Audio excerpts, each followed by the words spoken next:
Hey, welcome back to episode 2 of The Mechanic. In this video, I'm going to be going over gank paths and pattern. Um, Gank paths and pattern are important not just for the junglers, but it's also important for the lanes because knowing the right gank paths and patterns can help you convert kills easier as a jungler. And also, knowing when the ganks are coming can help you prevent it when you're laning against it. So, I'm going to go over common jungle routes and gank paths and the common cues so you would know when those ganks are coming. Right now I'm going to go over the most common gank path as a jungler on the red side and the purple side. So as a jungler on the red side, what you want to generally do if you want to gank early as an aggressive jungler is to start on the wolves, go straight to blue, then ask your team for a Smiteless Leash. What a Smiteless Leash means is that your bottom lane is going to do so much damage on your blue buff that you're not going to need to smite it, and you can go straight to the red buff and do that camp because you'll still have your smite, and by then you'd hit level 3 and you're open to gank people, and this should be about 3 minutes. So what I have here is I'm Shen and I have Irelia on top lane fighting against a Volibear. I'm going to swing to the bottom side of this brush so I don't get into Volibear's vision, and I'm going to wait and time. As soon as Irelia closes the gap, I can go in there because I want to be able to make sure that Irelia is close enough that when I see Volibear, we're going to be able to output as much damage as possible. So that last clip was a Smiteless Leash to quick level 3 at 3 minutes, gank at top lane. Generally, when you're on the red side, you can either gank either the mid lane or top lane after you get red buff. However, let's take a look on the flip side when you're on the blue side. When you're on the blue side, however, you generally, right after you do red, you have the option of ganking either mid or bottom lane. So what I have here is I have Udyr, and I'm looking at mid lane. Udyr naturally is a very strong ganker against Mordekaiser, and so I'm going to look for a gank in mid lane. So what I'm going to do is I'm going to sneak on the right side and run around this gank right here towards mid lane. And notice as I run towards Mordekaiser, I'm not running directly at him, but I'm running in a line where I know I'm going to meet Mordekaiser. That way I can close as much distance as I can, and when he flashes away, I'm still going to be closer than if I were to run directly towards him. So in this picture, I diagrammed out the most common gank path in the first 4 minutes of the game. The red icon on the map are the common ward places in the first 3 minutes of the game.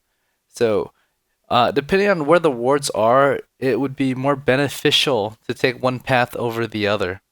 Earlier, I showed you the orange and light blue gank path, respectively, and now I'm going to show you the green and purple gank path. So what I have here is I have a jungle talent. I had just finished red buff, and I'm gauging whether I want to gank top or middle. And I saw that middle is very, very gankable, so I'm going to head towards the alternate green path that I have drawn on the diagram earlier. So what I want to do is I want to sneak on the other side of this island right here and just wait.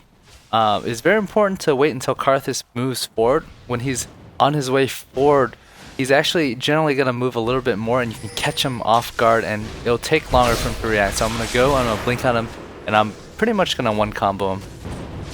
Now I'm just going to show you the purple gank path from the blue side. So what I have here is Udyr again, and I'm looking around the map right here. I'm looking at the lanes and seeing which place has the highest conversion rate, and I see bottom lane.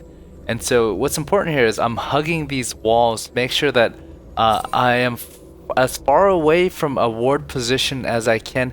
So hopefully if they misplace a ward, I'd be out of sight. I'm going to sneak into this brush. I'm going to look for a gank onto Graves. Also, to re-emphasize hugging the wall, I just want to go back to why I was hugging the wall.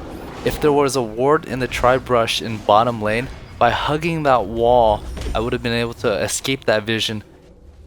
Finally, to finish off this video, I want to go over why you would want to choose one gank path over the other. So constantly throughout the entire first 4 minutes of the game and you're looking for a gank, there's a lot of decision making that goes through your mind. Which lane is the most gankable? What lane can I go in with the highest conversion rate? So you look at the matchup of the jungler and the lane you're ganking for versus the enemy, and a lot of times you just have to have the experience or weigh this before you even decide to gank, and you have to figure out, all right, how gankable is this lane? Am I going to convert? And you really just go for the lane that you can gank the best with the highest conversion rate. So to close out this video, I just want to thank you guys for watching, and things to look for on the next video. I'm actually going to finish up the whole gank path, gank route in the next video because there's just too much to cover in one video.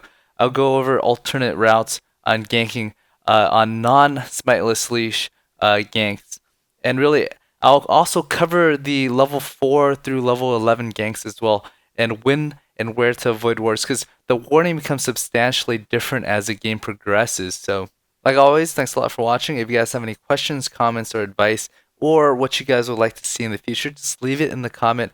I take a look at all of them, and I really appreciate any type of feedback you guys have for me.